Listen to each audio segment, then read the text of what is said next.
Moshva to Efrat. This is a record. Welcome back, Tanya, from your cruise. That's beautiful. And I apologize, I don't know if you saw the traffic that was here, that was coming. Anyway, a big truck got stuck at the traffic circle. And I'm wondering, why isn't nothing ever moves? But it really wasn't moving. So please forgive me. And a big mazel tov. Thank you. So and today we're going to continue with our very exciting, as we remembered before Chanukah, we had started a very dramatic story about Malchei, this time Malchei Yehuda. Again, as we continue what's known as Mered Yehu, the Yehu, not just rebellion, but really the Yehu revolution, because we're going to see how after many years, again over 53 years of stability in Malchut Yisrael, not only is there a coup d'etat by Yehu, not only is there, as we discussed, the pros and the cons of the very atrocious, again, murdering, albeit, again, justified more by Yehu's words than by the Navi's words, which is very interesting. And now we're going to continue to see how this revolution affects Malchei Yehuda. So if you remember, from the very last year before Chanukah, when we took a look at Yehu, not only with regard to the threats of the Sarim of Achav, but also with regard to the people who are there. If you remember with Yehuda, then we are looking at Perek Yud. If we can just review this part very, very quickly. And we see that immediately after we hear about the Rashi B'nai HaMelech, how all the sons' heads were decapitated by their own officers by virtue of the fact that Yehu had threatened them. Yehu then says, Pasuk Yud, Perek Yud, Pasuk Yud, Zu'u Eifo, Ki lo yipol midvar Hashem arza, asher diber Hashem l'beit Achav, v'Hashem asa et asher diber b'yad avdo Eliyahu. So on one hand, we discussed how the Navi incorporates this, and this is the qualification of everything that Yehu had done. And as Nechama had said before, again, yes, finally, justice is being served. Now, what's interesting is that generally, when the Navi wants to tell you an idea such as, yes, a nevuah from the past has been fulfilled, usually it will be written in the omniscient narrator format, meaning the Navi will say, oh, wow, and everything that Hashem had said, Kol Asher Diber Hashem, again, here it's being fulfilled. What's ironic is that, who's saying these words? Yehu himself. Yehu himself, right? And that basically is why I use the term justified, right? He is justifying, again, perhaps even rationalizing to the reader. In other words, the Navi can't say. The Navi says, I can't tell you that this is exactly what Hashem had told Eliyahu. And you're supposed to say, but Hashem did tell Eliyahu that, and if he doesn't want the kol mamad zakah, the more, and we'll call it the placated approach, then it is going to be the ruach and the rash and the eish. Is that what Eliyahu had asked for? Yes. Did Eliyahu imagine that it would be as extreme as decapitating the heads? Did Eliyahu imagine that Yehu, Melech of Yisrael, true, would finally annihilate the monarchy of Achav, the atrocious and idolatrous monarchy of Achav, but at the same time, and maybe not necessarily in this manner. And therefore, it's Yehu who 3 times in the pasuk says, it was Hashem, it was Hashem, it was Hashem. And this is a little reminiscent, if you remember, the end of Sefer Shoftim, the notorious story of Pilekish B'Givah, the woman who's raped. And then all the tribes of Israel go to war against Binyamin, the tribe that, again, is responsible. And then they come back after nearly annihilating an entire tribe of Am Yisrael. They come back and they say, Paratz Hashem. Whose fault was this? Hashem. It must be your fault because you allowed this to happen, right? And that's really what we would call almost, a cop-out approach. You can't blame your own actions on Hashem, right? Even if, as we said, and the end may be what Hashem wants, but the means don't justify the ends. And that's why the Navi is very careful here. The ends don't justify the ends. The ends don't justify the means. But it's also always a Jew killing the Jew at the end, and it didn't have to be that way. Correct. Yafeh ma'od. Pasuk Yud Aleph. So this is our segue, which is also going to be, again, as we'll see how the Navi beautifully is going present the story, this isn't just the epilogue for what's going on with Malchut Achaziyahu, right? With basically Achaziyahu and Yoram, the sons of Achav. This isn't just the ends of their monarchy. This also serves as the prelude for what's going to happen in Yehuda, which is Vayach Yehu et kol hanisharim lebeit Achav Yisrael, v'chol dolav miYehuda v'chohana v'adilti yashir lo sarid. Okay, that was quick. No one left amongst the remnants of Achav in Yisrael. Vayakam bayovo vayelech shomron. Now what's also interesting is that it seems that in which direction is Yehu going in now, which should make sense. He's going up north, Kol HaKavod. He's continuing in the area of the Shomron. Genhu beit eked haroim baderech.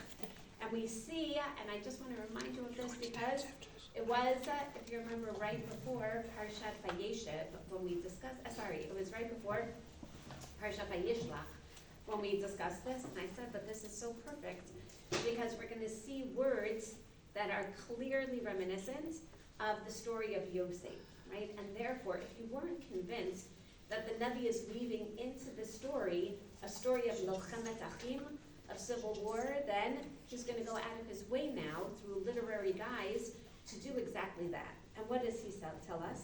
Vayakam vayelech vayelech shomron ubeit eked haroim baderech. Interesting. Beit eked, okay, the house of binding, or as most Parshanim explain, akudim. It was, what was it? It was an area of akudim, nukudim. It was a shepherd's inn.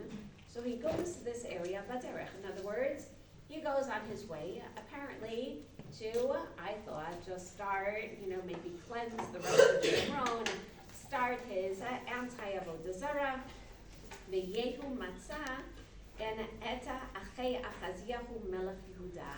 And who does he find? Notice the words. Excellent.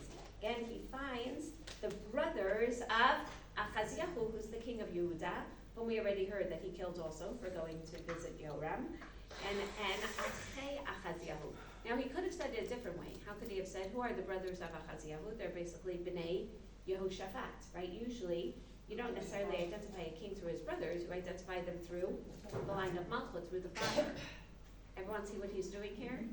We're by shepherds, and we're baderech, and their brothers. Vayomer miatem, vayomru achei Achaziyahu anachnu, vanerid lishlom b'nei hamelech. We came to see again eta, again achacha v'shalom, uvnei hagvira, vayomer tufsum chayim. Grab them alive, reminiscent of a story. He grabs them alive, vayishchatum elbor, and he slaughters them in a pit. What do you know? Beit eked arba'im kshnayim ish, and we discussed the 42, again like Elisha, v'lo yishir ish mehem. This is worse than Mechirat Yosef, because this was the actual killing, this was the initial plan, again, of, oh yes, let's kill him and throw him in the pit. Right, so obviously, that being told. Then, again, we went on to discuss Yonadav ben Rechav and Bnei HaRechavim last time. Again, that's the next part of the story. And this is what we expected.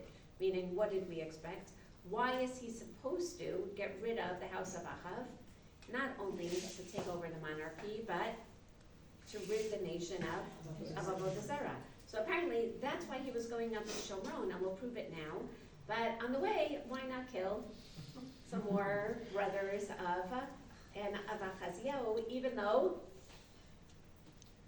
they probably, again, weren't even from the house of Achav, right? But if they were going to visit Achaziyahu, they wanted to see, they must all be allied one with the other. When we said according to most Parshanim then, as we opened up Yirmiyahu Perek Membet, and we saw that the Bnei HaRechavim, again, claim in the name of their ancestor, Yehonadav, that they shouldn't plant any vineyards, they shouldn't build homes, they shouldn't drink wine, they should never have a sense of security, they should live a very ascetic life so that they never allow hubris to get the better of them, and therefore they're rewarded by being protected during the time of the Babylonian siege. Interestingly then, and what we're going to see is that Yonadav is going to ally with Yehu specifically for the purpose of getting rid of Avodah Zarah. right? In other words, even though he's from a different nation, he is also, one can argue, a monotheist, just like Yitro, right? Who tried out all the other religions and in Hashem. ויברכהו ויאמר אליו, היש את לבבך ישר כאשר לבבי עם לבבך, ויאמר יונדב, יש ויש. In other words, Yehu proposes an alliance with Yonadav, not for murder in as much as getting rid of Avodah Zarah. Sna et yadecha ve'itin yado ve'eloi lava el hamerkava. They join forces together. They're even in the same chariot. Ve'yomer l'chayiti u're'ed b'kinati lahashem. So this is a proof. Basically, he says, I'm going on a religious war, right? Really a jihad. Will you join me, Yonadav? And Yonadav says, yes. Giving us the impression that, does Yehu know a priori that this is Yonadav's philosophical mandate? Must have been known. Right, meaning he knows this. Vayirkivu oto berachbo, vayavu Shomron, vayachet kol hanisharim la'acha b'Shomron, ad hashmido kidvar Hashem, asher diber el Yahu. This part the Navi does say. Was he supposed to get rid of the house of Achav? Yes. For what purpose? Yudchet. ויקבוץ יהוא את כל העם ויאמר להם אחאב ועבדת הבעל מעט יהוא יעבדנו הרבה, and he seduces them, if you remember, by telling them, I'm coming here to worship Avodah Zarah with you and make sure that all of your Nevi'im and all of your Kohanim are at this festival in Beit HaBaal. And what does he do? Again, we're just going to skip to the end. Pasuk Daled. ויבואו לעשות טבחים ועולות ויהוא שם לו בחוץ 80 ish. Yehu places outside 80 people to make sure no one gets away. Vahi kachalato lasot ta'ula vayomer Yehu laratzim v'lasholishim bo hakum ish al yetzei vayakum lefi charev vayashlicho haratzim v'hashalishim vayalchu ad ir beit habal. Basically, they get all the worshippers inside the home and just kill them all. Vayotziu et matzvot beit habal v'yisrafu. And this is what we're up to now. And this part, the Navi does say, is this what HaKadosh Baruch Hu had in mind? Get rid of them? And even one can argue in a much more extreme manner than Eliyahu. Eliyahu also killed Nevi'ei Baal. But what did he do first? He gave them a chance for tshuva, which is why that scene of Har HaKarmel really has become so incorporated in our liturgy and slichot. Again, Hashem hu Elokim, Hashem hu Elokim. He wanted them to see the falsehood behind Avodat HaBaal, and therefore he created the contest to enable people to recognize on their own. He doesn't want to kill the Nevi'ei Baal. He wants the people to recognize that this is all, again, that this is nonsense. Here, by Yehu destroying Baal, what do you know, just philosophically? That's Yehu's opinion, in which case, there are always going to be people who still believe in Baal, meaning it wasn't the people on their own recognizing that this is their responsibility to start worshiping Hashem again. Even Yehu went about it in a way that seemed to support Baal, and I mean, obviously that was a ruse, but it was not, let us rise up as Ovdei Hashem. Beautiful, beautiful. That's exactly it. Let's get rid of and through a seductive manner, right, in this very circumventive way. Again, this is exactly that. He didn't say, I'm doing this in the name of Hashem. And he got rid of Baal, which means that, okay, what's my alternative? I can either now start a secret Baal worshiping group, and we're going to see that this is exactly what happens. So, albeit, vayitzu et matzvot habal, vayitzu et beit habal, vayisimuhu lemotzaot ad hayom, they completely destroyed the Beit HaBaal down to the foundations. Vayashmid Yehu et HaBaal miYisrael. He destroyed it in a very physical manner. Did he really uproot it? No. Rak chata'ei Yeravam v'nevat asher hachti et Yisrael lo sar Yehu me'acharehem.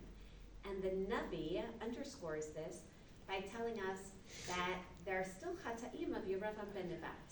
What does that mean? There are still chata'im. He didn't get rid of the sins of Yeravam ben Nevat. It's the machshavot. Kol hakavod. So if you remember, again, from 2 years ago, when we discussed Yeravam ben Nevat, what Yeravam did was distorted kedushat hamakom, kedushat ha'adam, and kedushat hazman, kol hakavod. In other words, he began by still worshiping Hashem, and especially in Beit El, albeit distorting Avodat Hashem, which is what is also called Avodah Zarah, right? A distorted manner of worshiping Hashem.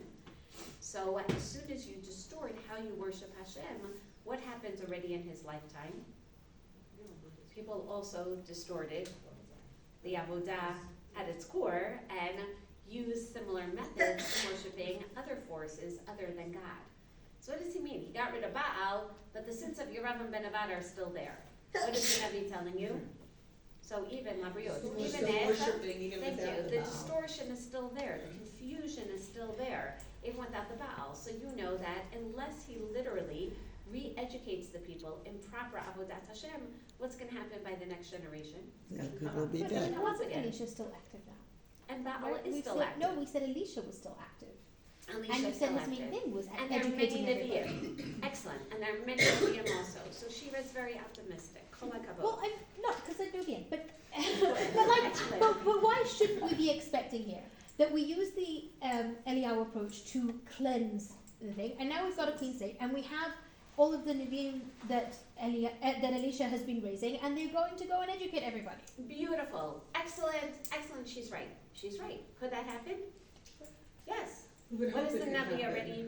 If, and Shira's It's right already as well, alluding that it's not. that he's already alluding. That's exactly it. That even if you didn't know the end of the story, the Navi didn't have to put this down, right? Meaning, if he knew that it ended up with proper Avodat Hashem, would he say, oh, they still have the sins of Yeravam? No, because it would have been short-lived.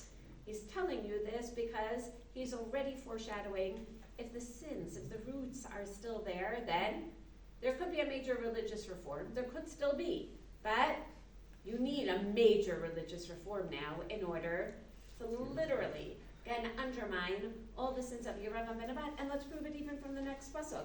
Again, Rak chatei Yeravam ben Nevat asher achtziti Yisrael lo sar yehom me'achareim eglei hazahav. What did he keep?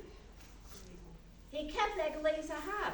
Now, this is a further proof that when Yeravam ben Nevat established the eglei zahav, did he establish them as objects of worship? No. And apparently that's why Yehu doesn't get rid of them. They weren't meant to worship God or to worship Baal. What were they created for, if you remember? To serve as the kruvim on the borders of Israel, to prove to the people of the north that they didn't have to go to Yerushalayim to serve Hashem, because where is Hashem? Hashem is always between the kruvim. So Yehu kept them, and now we see he kept them really consciously. Why? He also wanted to tell the people, where could you continue to worship Hashem? Excellent. In other words, if he was really, and now, in the directive and not following a trajectory of proper Avodat Hashem, he should have gotten rid of them. And what should have been the next step, together with the Nevi'im of Elisha?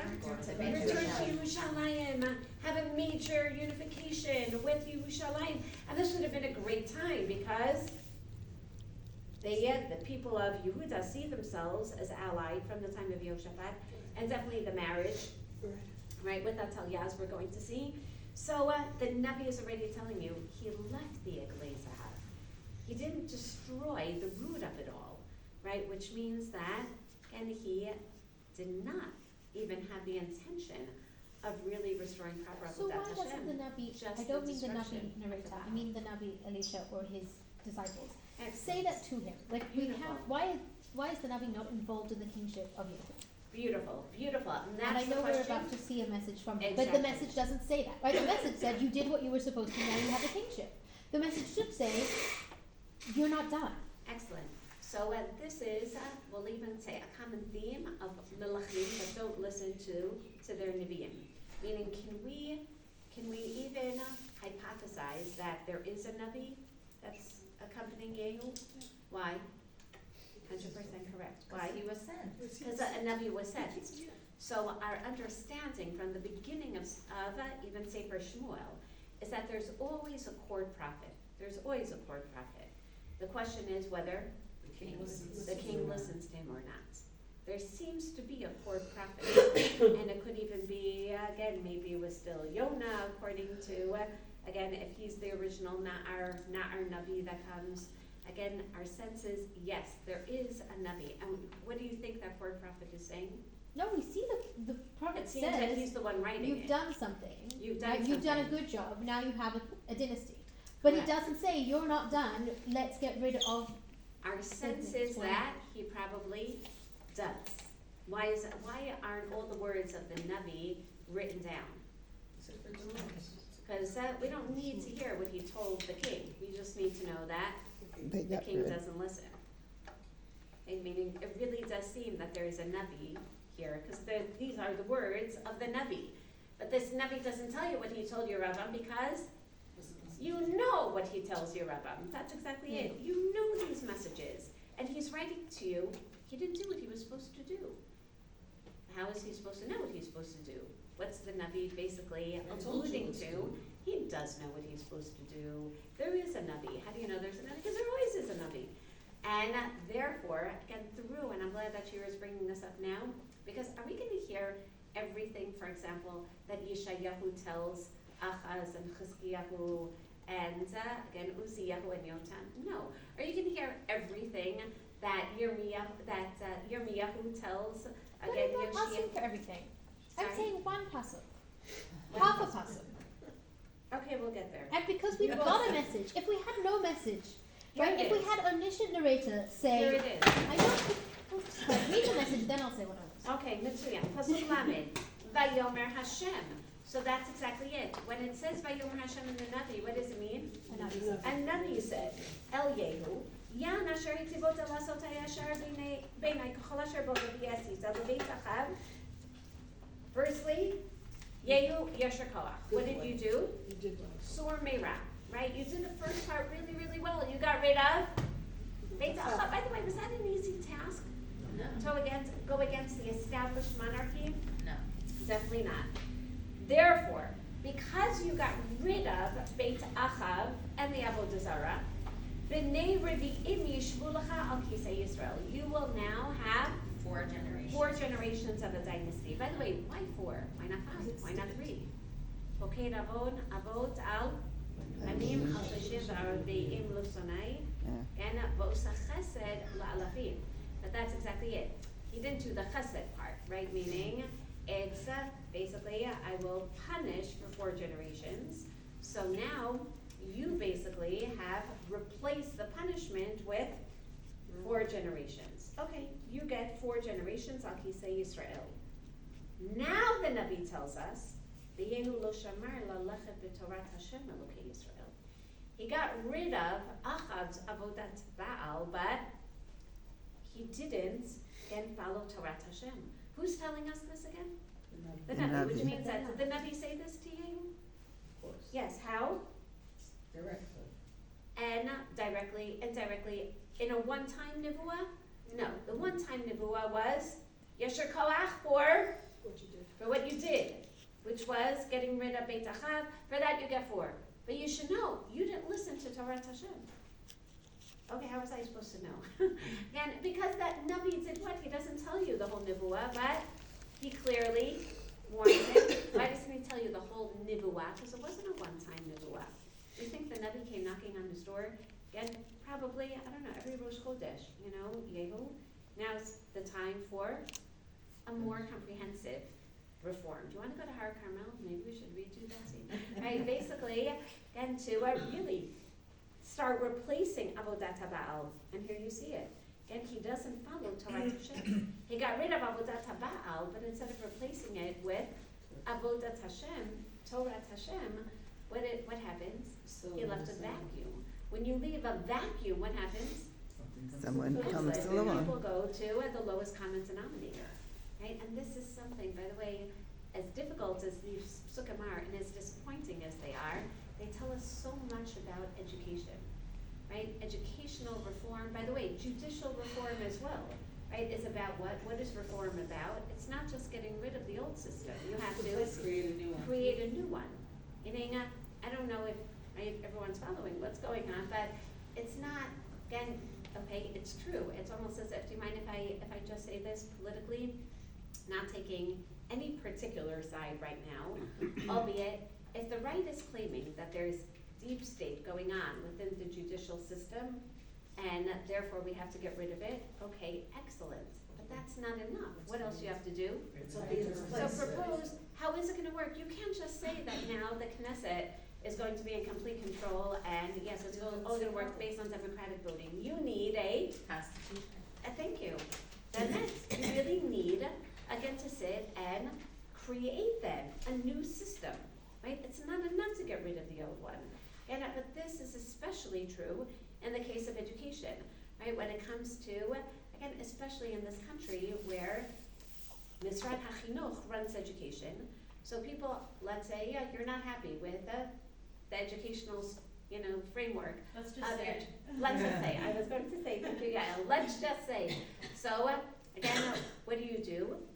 So, let's create a PTA, and we now have a Vad Horim, and we're going to change the principal, and, okay, that will work maybe for 1 year, and then, what is a long-term plan? Meaning, maybe, and it's not enough, maybe you have to create a new school, right, in order to really chart the proper trajectory.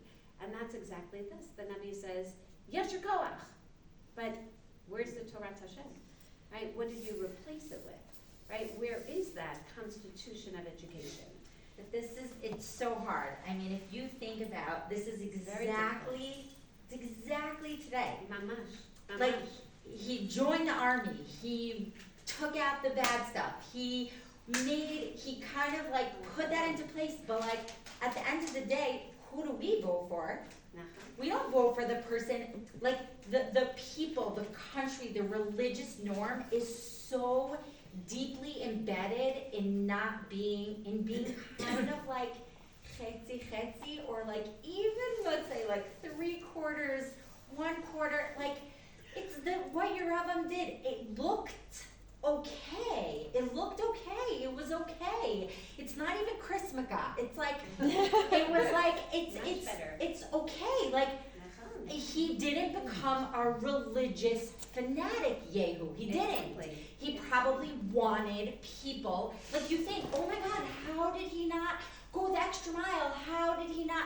That's what I'm thinking to myself. But on the other hand, you take a step back and you look and you say, like, right, it makes sense. He didn't go the full way because he probably wanted the people to like him. He probably didn't want to be, pushed into like the Bnei Nevi'im, who were still kind of like on the outskirts. Like, it wasn't, you said, like, Elisha did things like in like points. It wasn't like a major religious, like, Why not, by the way? Their lives were it did, because they were, and then you you have to also know what is matim for the time. But you think, like, what's with Yehu? Like, why isn't he going all the and you get it. Like, that's kind of like what we see as also good, which maybe isn't so good. I don't know. What would it have looked I'm like? so happy you're saying this because I was debating whether or not to relate to what's going on today. So yes, I think we're in a very similar situation, meaning, okay, when people say, are we post-war? And then, why not? Because my son just told me, I didn't even know he was in Tulkarem on Friday and came home a few minutes before Shabbat. No, the whole hour. It was very helpful. Oh, it was an hour. Excellent. Yafeh ma'od. But they're clearly, it's not the end, right? Meaning, it's not enough to get rid of Hamas. What else do you have to do? And that's where we are right now. So, again, we're still in the middle of this 20-point comp plan. Anyone know where we are in the points? We're not even past one yet. Right? Because they keep breaking it. Because we still Hamas have keeps a breaking it. halal that's still there. That's right. And Hamas keeps breaking it. And I don't know if you know this, out of the 14 countries that all agreed, in that beautiful signing with Trump, it was very exciting. Again, he was complimenting everyone. Out of those 14 countries that agreed to be part of this international and representation in Gaza, and so far 5 of them pulled out, and the other 9 haven't responded. Right, meaning two now. Again, the United States and Turkey, Israel doesn't want his part. Basically, United States, and I forgot who else is, and there's some French forces, again, that are there, but not every country has even shown up. So, and they don't really want this headache to deal with, so that's exactly it. It's not enough, you have to replace it with a viable system of government. Yes. So what would a viable system be under actually Torah Hashem, given Torah that the Beit Hashem. HaMikdash is in Torah Yerushalayim, Hashem. and wouldn't it make you somewhat like almost a vassal to the kingship of Yehuda? Yes, and that's exactly what Yerub Amenavat was afraid of, that Yes. people would, so to speak, secede from the union. But what Achiyah Shiloni had said, the idea would be 3 times a year, you'll come back as one people. But not just Wouldn't that, because you nice? need to be giving essentially taxes towards the Korban Tamid and Yeah. all the For Korban. the Beit HaMikdash, that's exactly it. But most of your taxes are going where? You have Yes, state but taxes. if you're paying and taxes to municipal another, taxes. if you're paying taxes to essentially another country, then you are something of a vassal state. Okay, but you're not really to the country, it'll be to the Beit HaMikdash, and we're gonna see that, we'll see I how mean, significant yes, but the that Beit is. HaMikdash was built by Shlomo. Yes, and that, again, so you're explaining your Rambam's philosophy, Yafeh, but Yes. religiously, I could do this, for example, right, you all pay, anyone who lives in a frat, you pay your frat taxes. Do you know where some of those taxes go? Mhm. They go to shuls, right, they help fix things in the shul, right, but is this everyone's shul? No, so you know that some of your tax money When comes we from the bought shul. our place in the site, it went to build the library for the whole of the frat. Well, that's There you lovely, go. we love the life. Well, but that's Right, what- But it's exactly. online. But this isn't your shul, I mean, except for Sunday mornings. But for those who don't come here Sunday mornings, I'm sure, and by the way, these are discussions all the time, why should my tax money go for, Somebody else. Somebody Okay, else's but shul. as an American citizen, sometimes your tax money goes to America even though you're living here. Does that not bother Exactly. you? does it not bother, no, it doesn't Like bother it me. means Why? that you maintain, Because because I- you get tax cut-offs I and also whatever. gain from it. something, it's true, I Right. mean, I You think get it's a lot something. more, but I gain, what do I gain? Citizenship. Exactly, meaning, and what do I gain if my money goes to the Beis HaMikdash? It's not going to Malchut Yehuda, it's going to the Beis HaMikdash. Yeah, What do I sure, gain? yeah, I can go 3 times a year and enjoy everything that the Beis HaMikdash has to offer, which is not just that I get to bring Karban my relationship with HaKadosh Baruch Hu. I get amazing Yumei by the Sanhedrin. Again, I get the most inspiring concerts by the Libyan, and all included. And Korban Pesach, and your kids Korban- get to My experience it kids too. get to experience You my gotta go to Korban Shani, you Pesach. go to Shani. Exactly. By the way, again, anyone here been to Dubai? I haven't, but from what I've heard, anyone? No one. Okay, but from what I've heard here, it's like I don't know, what was once like Epcot Center? Again, I was just back at Epcot Center. It's not what Epcot Center was, 30 years ago. But in any case, again, a place really, that's how Shlomo built the Beis HaMikdash, if you're already speaking that, with, again, amusement parks, and like whatever you need to get people to come, again, that's what he did. So yes, there would be a lot to gain, and we see unfortunately that doesn't happen. But we understand why, meaning Shira is explaining I'm just saying that Why you're the phrasing it as a citizens? religious vacuum, exactly. but I think it was a political non-action. Oh, 100%, which is that easy to convince the citizens?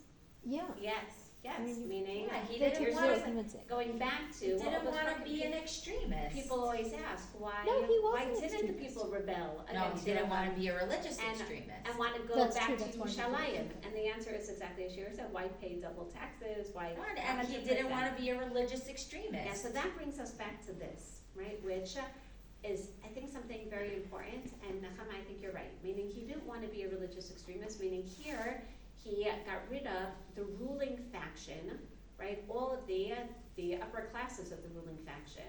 Now, you have to remember that the populace has been really supporters of this very strong, economically successful, again, government of Achav, and Yehu knows that he also needs And that's the such a people hard, support. that was all, I mean, for me specifically, it was always such a hard pill to swallow, that Achav was so successful economically, but at the same time, it was such a travesty on the Beautiful. religious level. Excellent. So there are 2 points that I just want to make here, meaning right now, what would you call Yehu's regime? I would call it a tyranny, right, a regime of terror, right? This is definitely, again, tyranny and... Well, do we know that he continued with the terror? so that's It seems like that was exactly quick. You can't continue with the terror. No, meaning I mean, that's a there very have been rulers who short-lived- did, but Right, we have no exactly. The indication French that after he took power, he continued to rule that way. Correct, meaning this is our proof that he didn't. So getting back to this idea of, wow, I just made a major change in the country. In order for my malchut to continue 4 generations, right, I have to rule the people, meaning, again, to understand where Yehu is coming from, this is very, very difficult, right? Meaning, anyone in politics knows that, wait, okay, great, you know what, I'm a religious Zionist and I'm now in the government. Do I have to placate Yeah, have to the take it down a secular notch. factions? Do I have to placate, meaning factions of ideologies that I don't necessarily agree with, 100%. And I'll just share with you, though, very, very quickly, again, the Haftarah that we just read, Parshat Vayigash of Yechezkel, right, it's really describing grafting, how Eitz Yosef is the economic, military stability, and Eitz Yehuda, the spiritual, religious, is going to be grafted upon it. Right? And Rav Kook used this Haftarah, when he gave his Hesped Gadol in Yerushalayim to Herzl. And without mentioning Herzl's name, he basically was saying Herzl was the tree. That was like Mashiach ben Yosef. And he says, thank you, secular Zionists, for building a state, really, for building a country, right? This is before the declaration of the state. We needed this. Now, this is so interesting because was Rav Kook a secular Zionist? No. No, meaning he also thought that ideally it could have been built by religious Zionists, but because they got off the Zionist bandwagon, once it took a more secular direction. So he says, but okay, if in the end it happened this way, then it must be that Hashem wanted it to happen this way. So first you need a military, you need a country, you need statehood, you need an economy, and then what's the next stage? And then comes the religious. So I taught this on Shabbat to a group of college students, and one of them said, oh, that's religious coercion. I said, no, he's not saying that. The secular, she says, I think that really, in Yechezkel's first stage where they come together but they're still Vayu Lachadim, why can't it stay that way? Why can't the secular always be secular and the religious be religious? Right, man? So, well, because that's not what the Torah encourages. That's not what the Nevi'im speak about, meaning what is ideal? For the secular to be inspired and infused with religious values, ideas, commitments. And by the way, what's so inspiring? That we seem to be heading in that direction. I don't know about you, I just have to put some optimism here this morning, right? That there really is this infusion of tzitzit v'lo kippah, more shmirat Shabbat, or again, just, getting there. And it was so interesting, she was very bothered, right, by this. I said, no, Yechezkel isn't saying that you have to go and coerce people to be religious. He's talking about a natural, organic grafting, which, by the way, how long does it take to the fruit? Years. It's years. Again, it really is, between 40 and 70 years till you really see the results of grafting on a tree. And therefore, I think this is going to take about, 40, 70 years just for us all to meet up, through this time period. In any case, now we understand the complexity of what's going on within these psukim. So now we're ready for Pasuk Lamibet. If that's the case, Vayamim hahem hechel Hashem lekatzot b'Yisrael vayakem Chazael b'chol gvul Yisrael. Notice the juxtaposition of the pasuk. Again, we hear that he didn't follow Torah Hashem, and in those days God already started lekatzot b'Yisrael, literally to get angry and cut off Yisrael by having Chazael attack Gvul Yisrael.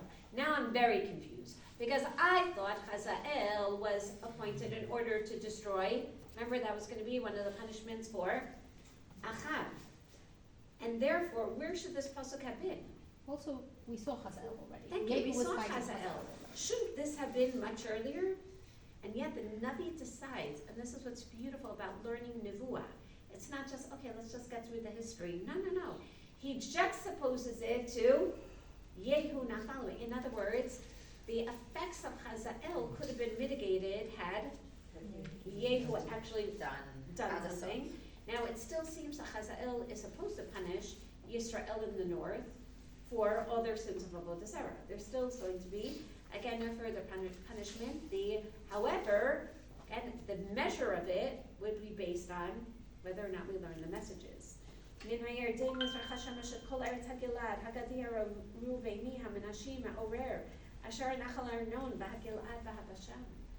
What does Hazael already do? Basically, Taking take over over the the Transjordan. ויתר דבריהו וכל אשר עשה בכל גבורתו, אלוהים כתובים על ספר דברי הימים למלכי ישראל. And that's it. Do we hear about Yehu's positive reform? No. וישכב יהוא עם אבותיו ויקברו אותו בשלום. וימלוך יהוא אחריו על תחתיו, הימים אשר מלכיהו על ישראל 28 שנה בשלום. Wow. Less than Achav, that's for sure. But also, okay, he did a lot of getting rid of bad, but we don't hear of any doing good.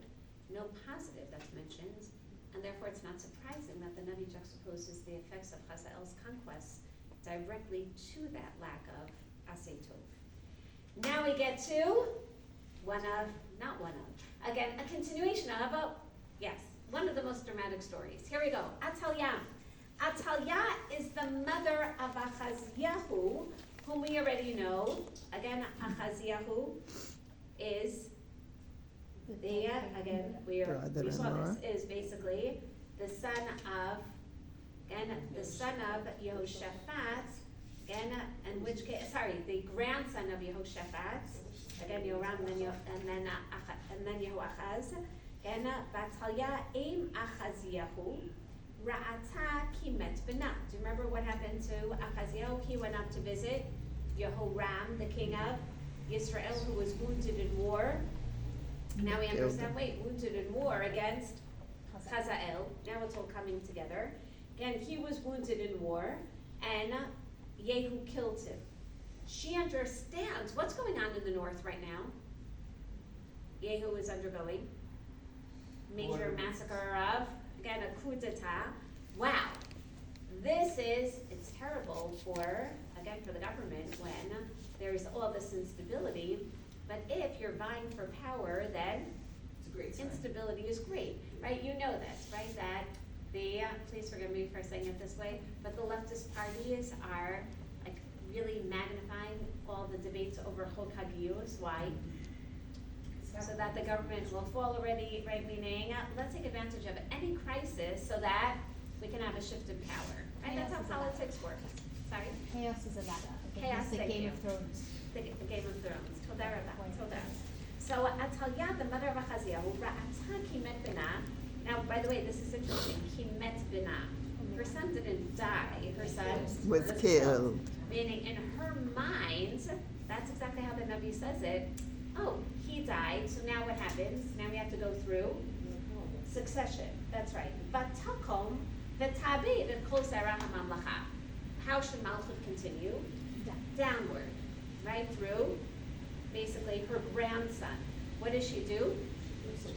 Kills them all, so that there's no choice, but it has to go Where is up. this relative to Yehu's killing all the brothers? Yes, 100%. So Atalyah, without being told anything by any Navi, does what?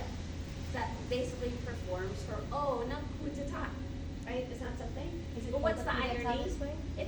That's exactly it. It's a coup against her own Herself. family.